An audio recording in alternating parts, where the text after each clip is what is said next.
Hello, everyone, and welcome to my talk on Intro to IVN and Free CAN bus Tools for SINCON 2021. My name is Kamel Ghali. I'm going to be your host for today's car hacking workshop. And yeah, let's just go ahead and get started with the talk. Try not to waste too much time. We have a lot of fun stuff to get into going forward. So, what have we got? We've got a speaker introduction, first of all. So my name is Kamel Ghali. I am an automotive cybersecurity technology architect at a company called White Motion. White Motion is it's not a very super well-known company, but it's a subsidiary of the larger automotive supplier Marelli. That's originally based out of Italy, but I personally am based out of Tokyo.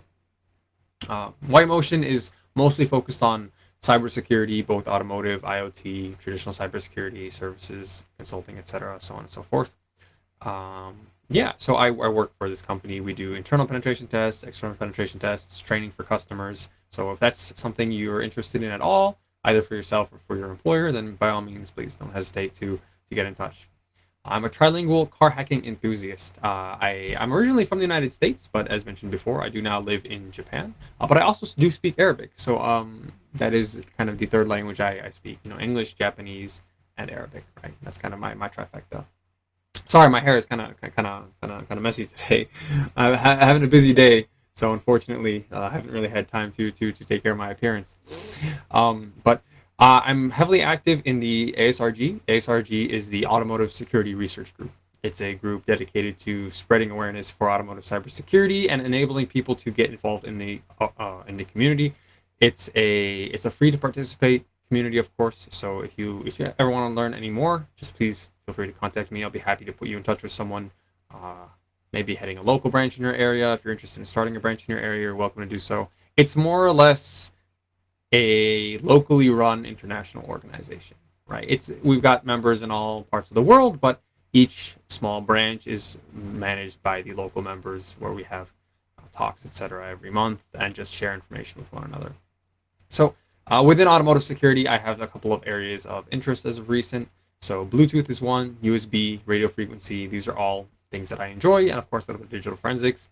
And when I'm not in the garage, I enjoy cooking, fighting games. I have a ukulele that I don't play often enough, but I do also enjoy going for long walks and getting lost in new places. So let's talk about today's talk. So today's talk is going to be a very quick introduction to an in-vehicle network. We're not going to cover a lot of background information regarding automotive cybersecurity as a field, as an industry. We're going to kind of jump straight into the in-vehicle network side of things.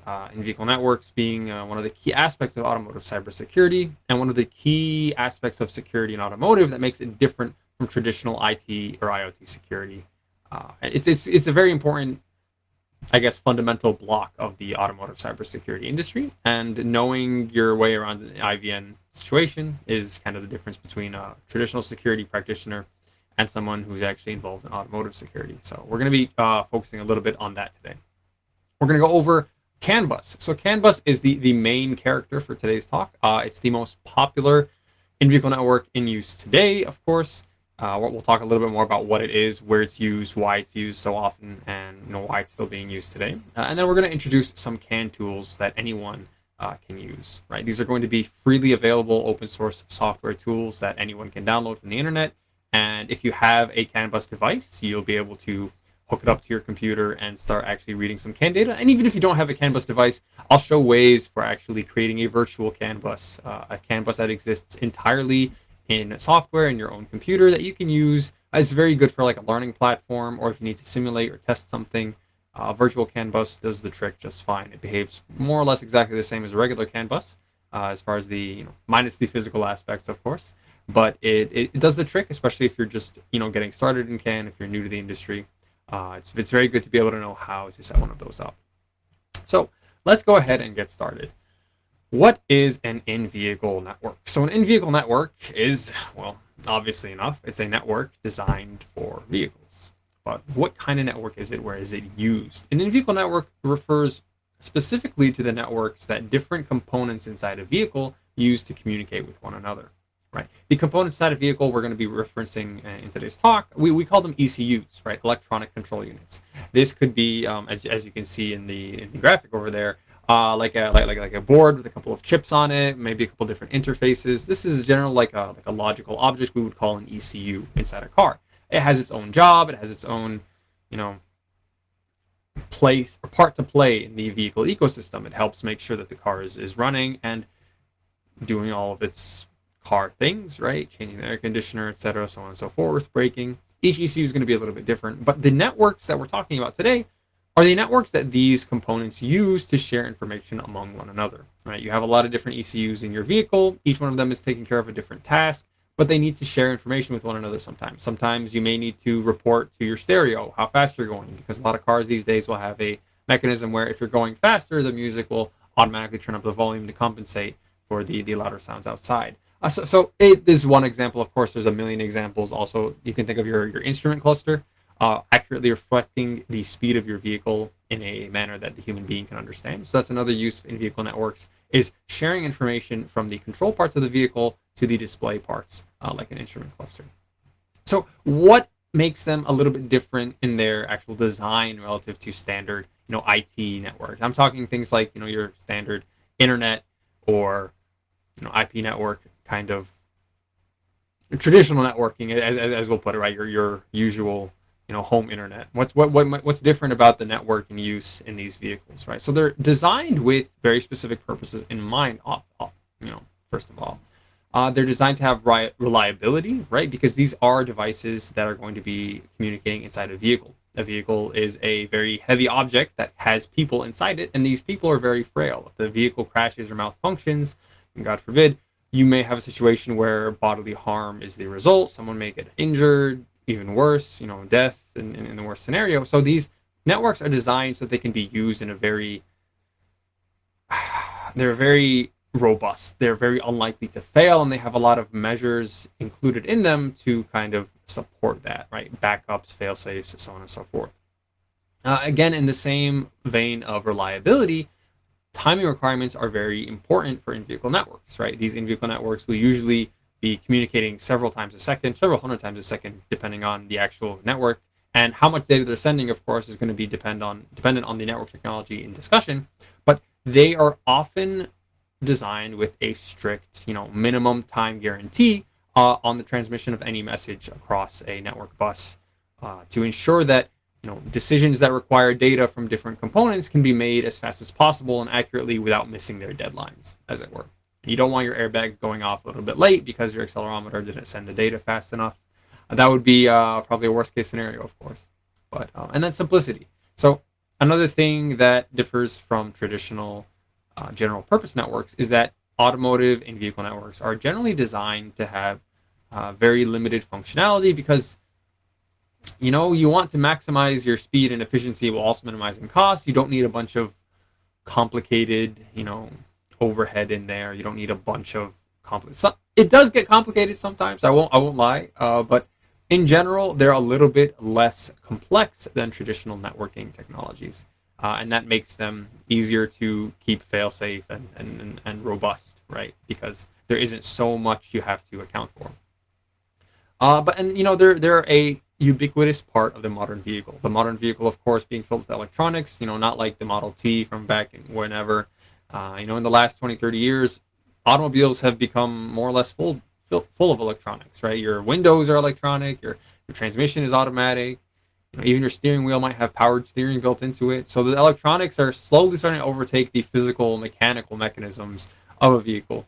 Especially with electric vehicles moving into 2022, this is going to be a huge part of it, right? So these in-vehicle networks are used for not only sharing information, like we mentioned earlier, but also things like the actual operation of the vehicle. This is what you would call an X-by-wire system, in which a given vehicle network is directly responsible of, controlling a phenomenon the vehicle performs, like steering by wire, braking by wire, driving by wire, the actual throttle itself. All these can be linked to an in-vehicle network. And the diagnostics is another really important part of a IVN technology's implementation in a vehicle, right? When someone needs to request information from a component in a vehicle, they'll usually connect to it and request information over an in-vehicle network using diagnostic protocols, right? The diagnostic protocols are often built on top of a given in-vehicle network technology, and I don't think we'll get too deep into diagnostics today just because it is kind of a second level in vehicle network topic, but for the time being, just remember that diagnostics are very closely linked to in-vehicle networks in today's vehicles. So, but why is it important to study these, right? We mentioned that they're pretty simple, but that doesn't mean that they're child's play. It doesn't mean that they're not worth investing time into understanding. They are more or less unique to automotive. This isn't true because CAN, for example, is very popular for things like robotics. If you're if you ever did first robotics in high school, you may actually have some experience with CAN because CAN actually stands for the controller area network. And we'll talk more about CAN later, of course, but controller could be any controller. It doesn't have to be inside a car. It could be inside a washing machine, or it could be inside a train. It could be anywhere, really, but it was originally developed for the automotive environment. But in-vehicle networks are really the most automotive part of automotive security because the rest of automotive security is more or less, the same as traditional security. We're talking about things like, okay, port scanning your head unit, making sure that, there are no vulnerable services running on it. Okay, well, that much is not exactly, automotive specific. Maybe just the component itself is only automotive, but it's running a regular operating system just like any other device, right? Whereas in-vehicle networks are more or less unique to automotive, almost like I said, and they make really the difference between someone who's versed in security versus someone who's versed in automotive cybersecurity. And as we mentioned before, they're very crucial to the operation of the vehicle. So knowing how an in-vehicle network works is the kind of the alpha and the omega of being able to hack a car. Because once you compromise your device, you've gotten root access. If you don't know how the actual networks work to communicate throughout the vehicle, you can only go so far. And that's what makes them the most, I guess, fundamental vehicle part of vehicle cybersecurity. So let's go over some of the different in-vehicle network technologies that are in use today. So there are different networks for different tasks. Each of these networks that I have listed here, they have, their own special use cases that they're designed for, right? Automotive Ethernet is a very new example of an in-vehicle network, right? It's very similar to classic Ethernet, but the physical interface is usually a little bit different, but it's, designed to be very, very high bandwidth. We're talking several gigabits per second. This is for devices that need to send a lot of data, maybe visual data, for example, a camera sending a lot of, high quality image data to a different ECU to have processed for self-driving, ADAS systems, collision detection, etc. All of these very computationally intensive processes need a lot of visual data, for example. So coming from a LiDAR sensor or a camera, you'll usually use something with a very high bandwidth like automotive Ethernet to carry all that data, right? So automotive Ethernet is kind of the expensive, cool, new, top of the line, state-of-the-art network that's in use today in automotives. But of course, there are some things that are not quite as complicated and don't need to have such a complicated network technology in place. One of these network technologies that loves to pick up the slack there is the local interconnect network. It's usually weird to introduce this one before CAN because LIN was actually created as kind of CAN's little brother, but basically all you need to know is the L in LIN stands for low bandwidth. It's a very, very slow network. I won't go too much into the details for LIN itself, just because this is a CAN bus course, of course. But LIN is used for things that are very, very basic, very small amount of information needs to be transmit. Maybe some diagnostics done over LIN, but it's very rare. It's not very common. But then there's also things like, non-safety critical systems are usually delegated to LAN because it's very, very cheap, right? It's usually a single wire and it doesn't operate very, very quickly. I think about 250 kilobits per second is the fastest you can go, or maybe even less, actually. I'm not remembering the exact number off the top of my head right now. But you could see LIN in stuff like your seat reclining system, right? If you have a seat in your vehicle with an automatic recliner, you can adjust the height, adjust the position, the angle. That's usually dedicated to something like LIN because it's not safety critical, as it were, right? You don't have to worry about your car not working in the event something goes wrong in a LIN bus and you can't change the position of your seat, right? It's just not that important. So that's where things like LIN are actually used to save costs while also ensuring that, you haven't sacrificed any real robustness for something that actually needs it. And then finally, the main character, of course, is CAN, Controller Area Network. It's probably the most common in-vehicle network all over the world. It is actually mandated in the United States and Europe for emissions diagnostics in vehicles, interestingly enough. I'm not going to talk too much about that today, but it's good to know that CAN bus is going to be present in almost every vehicle in the world today. I would be very surprised to find a modern vehicle, made in the 2000s and later that doesn't have CAN bus of some sort in it. And what's great about CAN bus is that because of its popularity and ubiquity throughout the industry, there are a lot of free tools available for us that will allow us to actually learn how to use a CAN bus, even if we don't have access to a card hack, which can be expensive, of course, or any hardware, which could also be expensive if you want to buy expensive hardware. There's cheap hardware too, but we're going to be focusing on free software-only tools in today's lecture, just so that everyone in the world has the opportunity to follow along. So, the CAN bus crash course. This is not going to be a full, in-depth discussion on CAN bus. That would take quite a long time, and I do want to keep you guys entertained and hopefully engaged for the entire hour I'm here. But the basics of CAN, right? It operates on a bus topology that is multi-master, right? So it is generally considered a two-wire network. You can have a third for the ground if you want, but the main ones are the two wires in CAN high, CAN low. And every node connected to this CAN network is a master on this network. They can transmit at will. They don't need anyone's permission. They have complete autonomy on what they can transmit onto this network. And when you transmit a message onto a CAN bus, all of the nodes on this CAN bus receive the message at the same time, right? And I should clarify this. There are a lot of different CAN standards, but when we talk about CAN today, we're talking about classic CAN 2.0b. There's CAN FD for flexible data rate. There's a lot of different types of CAN. There's like the special CAN for boats, or special CAN for trucks, J1939. We're not talking about that today. We're talking mostly about the classic CAN 2.0b. This is generally, the most common form of CAN, also known as high-speed CAN. Just assume that's what we're talking about. Sorry if that's confusing, but there are a lot of different types of CAN that you might want to learn about more if you get into this field. But for now, I'm going to stop talking about this and just go on with my talk. So regular classic CAN supports data frame payloads of up to 8 bytes per payload. Right, so you can fit up to 8 bytes of information in one CAN frame. Of course, multiple CAN frames can be linked into one larger CAN message if you use certain higher layer protocols, such as ISOTP. But that's a little bit more complicated and not really appropriate for an introductory course. But CAN is very robust. It has a very good automated error management system that allows it to keep itself from crashing and burning and just bringing down the whole vehicle on accident. Arbitration-based priority system helps with this as well. In the arbitration-based priority system, each CAN frame has an arbitration field. We will look at a CAN frame in just a second, of course, so you can see what I'm talking about. But this arbitration field assigns a priority to each message so that you can be sure that the more important messages on your bus are not getting crowded out by less important diagnostic messages or maybe information that isn't quite as relevant to the safety or operation of the vehicle. And that's done through arbitration. Now, in arbitration in CAN, 0 value is a dominant value and a 1 value is a recessive value. I'll explain a little bit more about what this means in the next slide when we actually look at what's inside a CAN frame. But know for now that 0 is dominant, 1 is recessive. It's decently fast as far as in-vehicle networks go. It's a good bit faster than LIN that we mentioned earlier, but it's also a good bit slower than automotive Ethernet. The cool thing about CAN is that it's just fast enough to do most of the things a vehicle needs to have done, right? As of now, as of today, most vehicles in the world still use CAN, and that's because having more speed isn't strictly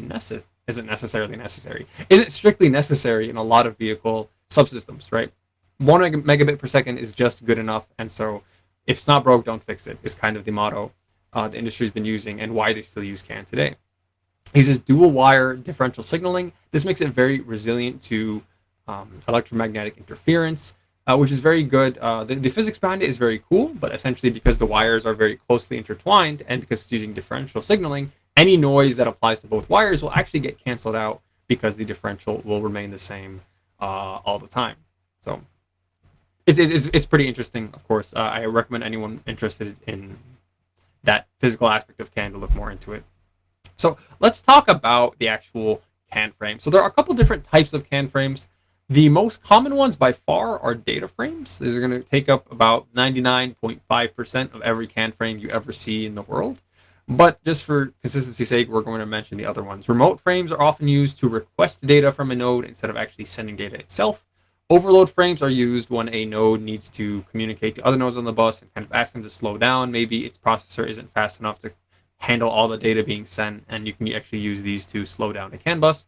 And then error frames, which are very important in ensuring that CAN bus operates smoothly. Error frames are used to allow nodes to talk to one another and kind of, if there are any issues with one particular node's transmission, it's able to kind of communicate to the rest of the bus saying like, hey, I'm having a problem. I might need to turn myself off. But the error state of CAN bus is very cool. But we're not going to talk about the error state management and how that works today. It's a little bit more in depth. But the different frames we have, the different fields we have in a CAN frame are as follows. We have the start of frame field, which is actually just 1 bit and it's always 0, because the CAN bus idle state is usually set at the voltage for 1. So when you see a 0 appear, that's when a node has indicated, hey, I would like to send a message on the CAN bus. That 0 is the sign like, hey, I would like to send some data. So guys, please listen. Following the start of frame bit, we have the arbitration field. For some reason, I switched the positions of the arbitration and control field in the actual list here, but the arbitration field definitely comes next, and it is 12 bits wide. The first 11 bits are used for the actual arbitration ID, and the last bit is the RTR field. This means, if the RTR field is checked, it essentially means that you're sending a remote frame, but if it's not, it means you're sending a data frame. Now, in CAN bus, it's worth mentioning that there are 2 different types of IDs, right? 11 frame IDs and extended IDs. So 11 frame is the standard, and extended IDs are 29 bits. But for today, we're going to be mostly talking about 11-bit identifiers when we're talking about CAN bus. But 29-bit ones work almost exactly the same. They just have a special bit set in the control field that allows them to have 29 bits of arbitration. If you have a lot of nodes on your CAN bus and you need more, arbitration IDs for your messages, that is definitely an option. And by the way, when I say arbitration ID, this doesn't mean that every physical node on the CAN bus is only sending one message. This arbitration ID is not a source address. It is a identifier for the data inside that CAN frame. And any node technically can send data with any arbitration ID, right? So if I have one node that's sending arbitration ID 111 and another node that's sending arbitration 222, nothing is stopping any of these nodes from sending the other node's message, right? It's not a source address. This is technically you can call it a weakness of CAN, is that there's no source addressing, so it's very hard to authenticate where a given CAN message comes from. But it is a feature of arbitration and how arbitration works in CAN. So the way the arbitration actually works is when 2 messages collide, right? Whoever has the more dominant arbitration ID will generally be ranked higher. They will have a higher priority and be able to transmit their message without any issues, whereas any colliding messages with lower priority will actually be forced into ceasing transmission, and they will have to reschedule their transmission for some other time, right? They'll have an automatic timer according to their programming, and it will end up getting scheduled for a later transmission. The control field is for things like metadata for the message, things like the data length code that tell the receiving nodes how much data is being transmitted. So you can send 0 bytes of data, 1 byte of data, 2 byte of data, up to 8, right? Is the limit for standard CAN in the context of today's conversation. And then you have the actual payload. So the payload is going to be up to 8 bytes of data. Of course, it's not a lot, but it's a lot for it's good enough for a lot of different very simple tasks, at least for a single frame. And then you have a CRC, a cyclic redundancy code, to ensure that no errors occur during transmission. This isn't what you would call an authentication feature. It's more like just an error checking feature for accidental errors. I wouldn't call this a security feature, of course, but it's good for the robustness of the network and allows it to operate properly. And then finally, you have the end of frame field, which is 7 recessive 1 bits that allow the bus to kind of realize that, okay, transmission is over, everyone just kind of chill out for a second and let the end of frame field go out. And then from there, someone who wants to transmit again will send their 0 for the start of frame, and we begin the process all over again. So this is the end of the crash course, right? So the crash course, of course, it's a crash course. It's not going to be super in-depth. There's a lot more to be talked about when it comes to CAN bus, and I would love to share that with you, but unfortunately I only have about an hour or so today for today's workshop. And there's a mosquito flying in front of my computer. I hope he's not being picked up on the camera. But we're going to start diving into the actual hands-on usage of some of the tools I want to show you today. So the main package we're going to be using is called CAN Utils. It's a very easy to use, very easy to install, free open source package of CAN bus tools for Linux. It runs on the socket CAN daemon that is, part of most Linux distributions, especially if you're running a modern day Debian distribution Linux, either Ubuntu or Kali Linux. I'll be using Kali Linux in the hands-on portion for today. But it's very, very easy to install. One simple command and you'll have access to all these tools. The tools allow you to read data from a CAN bus, send data onto a CAN bus. You can create logs of CAN data using some of the tools here. And they also have some other ways to view CAN bus that make it a bit easier for reverse engineering data, right? Sometimes it's not easy to know what the data means, and so that's why there are some tools in here to help you figure that out. There are tools to help you replay a logged CAN bus log file onto a bus with the exact same order of transmission of each of the messages. If you want to try and recreate some kind of phenomenon that occurred on the CAN bus, you can record a CAN log and then play it back. These are all options available to you with the tools found in CAN Utils. And remember, they're all free and they all work without any hardware needed. They work with hardware. If you have some hardware, you can of course use these same tools and software to interact with your hardware, but it's not necessary and we won't be assuming you have any hardware today. So never fear, just follow along and you'll be able to play along with us. You also have options to generate large volumes of CAN data, virtual CAN bus support, as I mentioned, and of course, most of all, easy to use and free to install. So let's go ahead and dive into the virtual machine very quickly. We will begin with installing the tools, and then I will walk you through each of the tools one by one, giving a short explanation of how they work. And if you don't feel like trying to keep up, on your own, feel free to just come back and look at this again when you try and implement it yourself. And I think you'll have a great time. So let's go ahead and switch context to the virtual machine.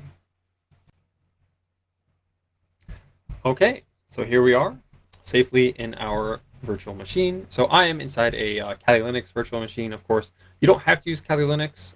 Any Debian distribution should have the ability to install the tools very easily, but I'm using Kali today, so if you are too, awesome. If not, nothing personal, right? So the first thing you want to do is just go ahead and install the, the package, right? So sudo apt install can-utils. This is the command. This is the only command you need to install this. Let me just zoom this in a bit so it's a little bit easier to see on the screen. This is it. It's a one button install, right? I'm going to put in my password here so that I can actually install this.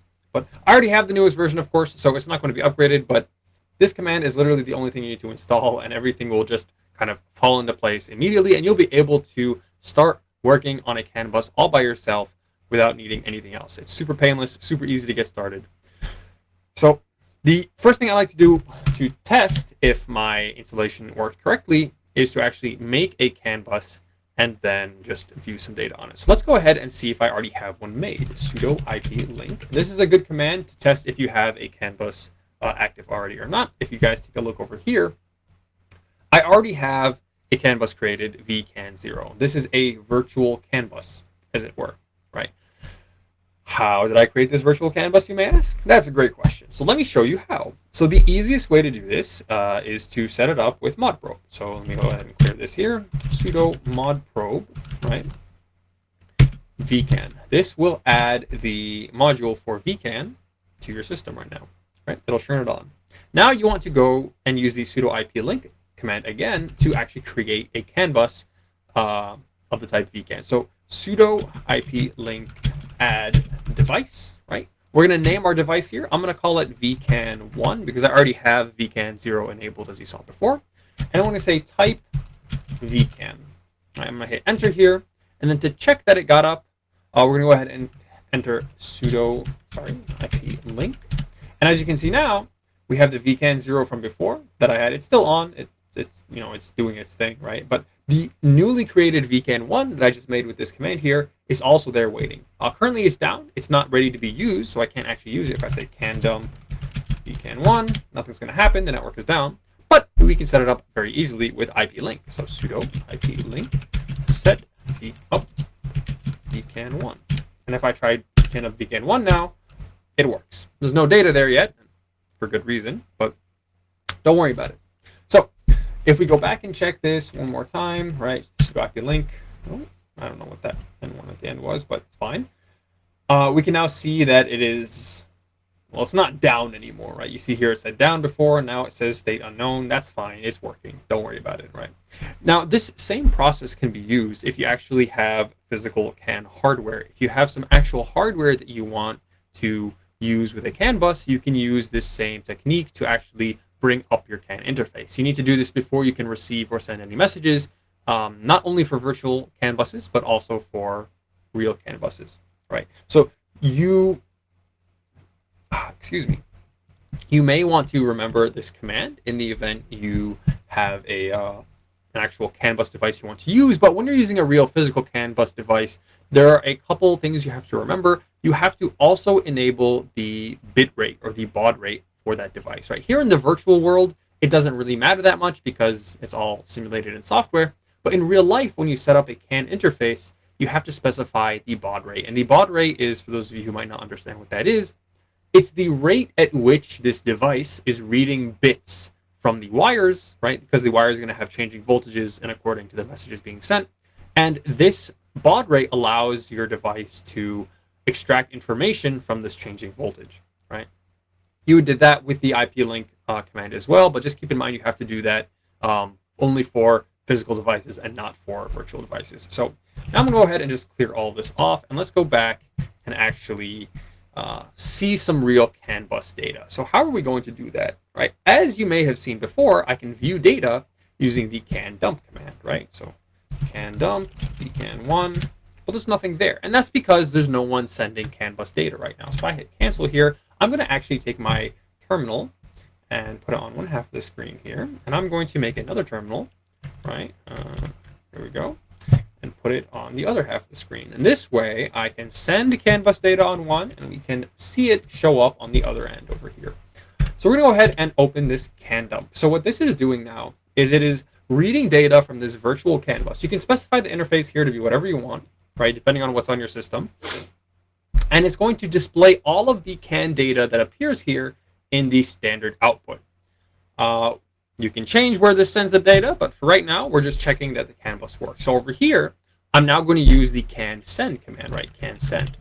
CAN send is a tool that lets you, obviously enough, send CAN bus data, right? And this means just transmitting one CAN bus message onto the bus. So you pick the bus you want, you write out your payload, and then it will appear on the bus. Now, there are a lot of different options to CAN send and CAN dump, of course. You can see them all by using the man page, right? CAN send, right? There's a lot of information here for anyone hoping to use this, so don't be afraid if I'm not explaining too much. I just kind of have to get through all of these different tools within the duration of this short talk, this short workshop. But for now, a very simple example. Let's go ahead and say CAN send VCAN1 123. This is going to be my arbitration ID. This hashtag is the delimiter between the arbitration ID and the data bytes, right? And the payload, let's make it dead beef, right? You write it out in hexadecimal, and when I press enter, there it is. So now this window here that was reading the data from the CAN bus now shows, okay, we've seen a new message on the CAN bus. VCAN1, arbitration ID is 123, right? It's got 4 bytes of data. This is the first byte, second byte, third, and fourth, right? Simple as that. That is just that simple, right?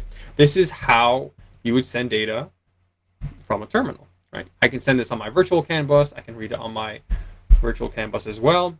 We have full ability to send and receive CAN bus data now.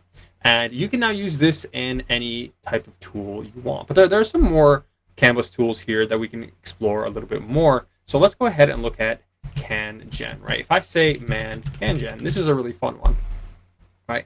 CAN frames generator. What it does essentially is it allows you to generate a lot of CAN bus traffic. If you want to send the same message over and over again, you can do that with CANgen, right? Whereas CAN send is every time you run the message, you run the command, you get one message. With CANgen, you can actually send messages repeatedly. So you have a lot of options here to adjust the frequency, right? This -G option allows you to adjust the gap in milliseconds between messages. You can send extended frame mode. You can send remote transmit frames. You can send there's a lot of different options here, and they essentially rotate around the idea that you can send incremental data or randomized data or set data, right? So let's go ahead and try and actually see how that would work. So if I wanted to say, let's send the same, we're going to send a bunch of messages with the same arbitration ID, but with different data values, right? And let's say the same length as well. How can we do that with CanGen? So if we take a look here, the -L command is used to set the CAN data length code, right? The -D option, is used to set the actual payload, and the -I is used to set the CAN ID mode, right? So we're going to keep I constant, we're going to keep L constant, but we're going to change D. So how do we do that? Right, so let's go ahead and exit the man page. So CanGen vcan1, right? -I, let's pick an arbitration ID. I'm going to pick AAA, right? -D, or sorry, -L, lowercase r for random. Sorry. L, we're going to keep six bytes, and then -D, R for random. And if I hit enter, this should begin generating, and ID is bigger than 0xFFF, and the, I'm sorry. Yeah, you're right. I picked a number that's a little bit too big. So what happened was, obviously 7FF is the upper limit for CAN bus arbitration IDs when you're using only 11. And in my ignorance, I just decided to type out 3 A's, not remembering that it's a little bit too big to fit here. But now if you go over here to the actual CAN dump page, what do you see happening? In sequential order, you can see that every time a new message appears, we see the same arbitration ID, we see the same length on the same network, right? But the data bytes themselves are actually changing.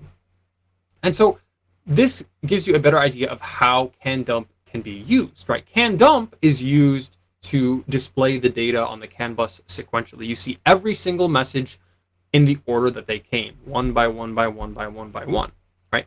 What if that's not really what you want to do? What if you wanted to reverse engineer a given CAN bus message, right? So this is going to be a very limited example, of course, because I don't have any cool hardware with me at the moment to show you how this can be used to really reverse engineer some CAN data. But there's another tool in the CAN util suite called CAN sniffer, right? So if we go ahead and hit man CAN sniffer here, you can see a little explanation. So this is a volatile CAN content visualizer. What does that mean?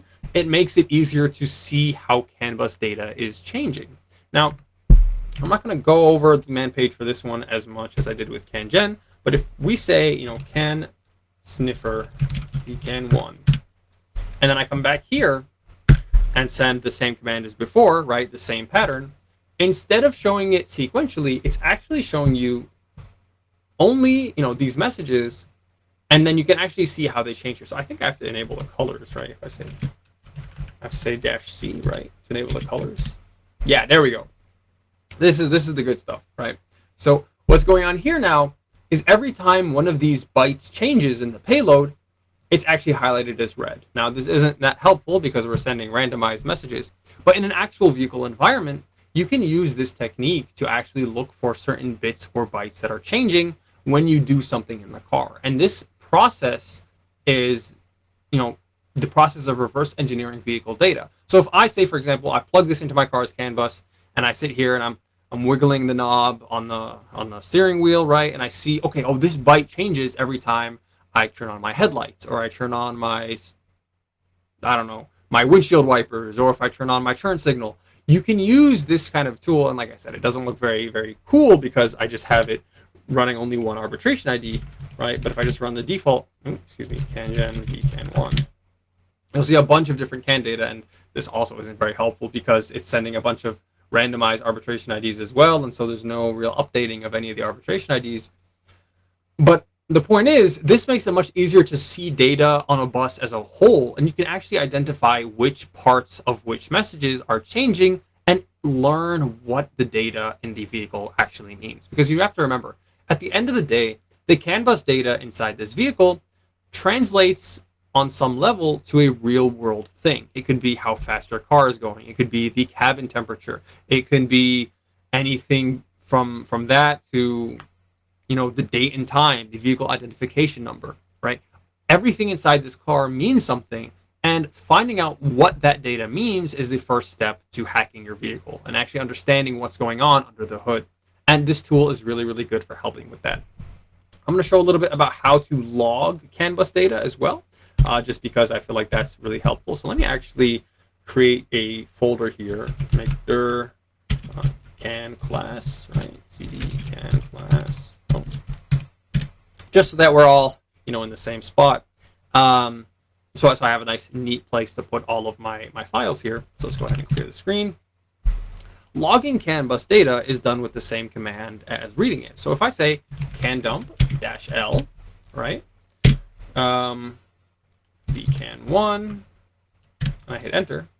Disabled standard output while logging, enabling log file can dump 2021 1007 and da da da da. So now if I come here, I'm actually going to make a third monitor, or a third terminal. Right, I'm gonna come here. I'm gonna make a new tab. CD CAN class clear. Okay, here we go. So we have this file that we just created here, right? That's the log file that we just opened up in the other terminal. I'm gonna just zoom this in a little bit. And now if I come here and I say can dump vcan1, right? No special commands here, or no special options. We're just going to use the same one we used before. I'm going to run the same randomized data here, okay? And I'm just going to let it run for a little bit. I'm going to stop it, right? We have about, I'd say, 25 messages here.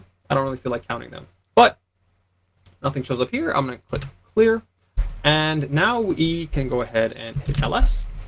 And we have this can dump log, right? This is the log that it created when you ran the command. As soon as you run the command, it will make a log file at the time, automatically including the time and date that you ran the command, so that you can have an actual timestamp for this. So looking at this now, we can actually count how many lines are in this, right? WC-L is a cool Linux tool for counting how many lines are in a file. And if I say this can dump log, there are 22 lines in this file. And if we come back here and we count them, 1, 2, 3, 4, 5, 6, 7, 8, 9, 10, 11, 12, 13, 14, 15, 16, 17, 18, 19, 20, 21, 22. Perfect.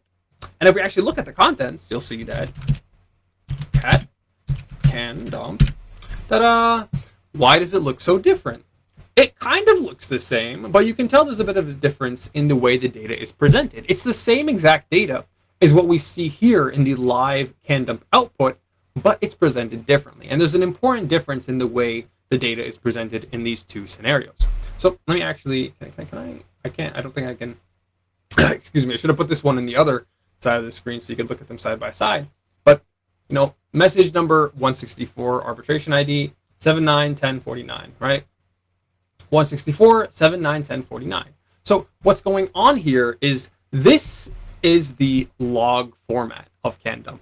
CanDump uses this format specifically for creating log files. And it does this because this file format, right, the way the lines are structured here, makes it easier for a computer to process this log file, than this type, right? You got like delimiter, weird figures in here. The parentheses might be hard for a program to process. And this is because the creators of this tool wanted to make this tool easy for a computer to process. So now you have a CAN file, a log file of this CAN data.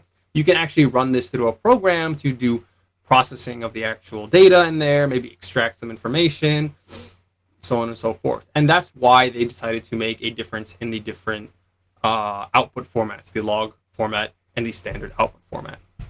The last thing I want to show is the ability to replay CAN data, right? So CAN data, of course, can be logged and then played back. When you play it back, it sends it in the exact same order that it came. So over here, I'm going to actually open up a can dump vcan1, right? So we're actively monitoring the vcan1 canvas here.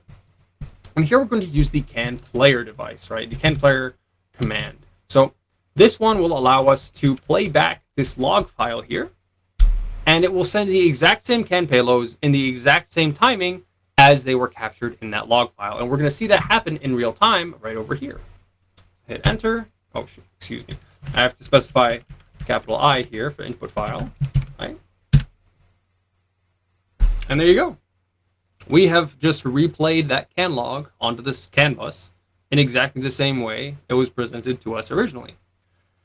This is a really great technique for reverse engineering CAN bus data. If you want to take a log of something happening and then play it back to the vehicle and see if the same thing happens again. This is the best way to do it with these open source free tools. It's very easy. Anybody can do it. Of course, there are a lot of complicated options you can use with CamPlayer as well, but the basic usage is the one I just showed here today.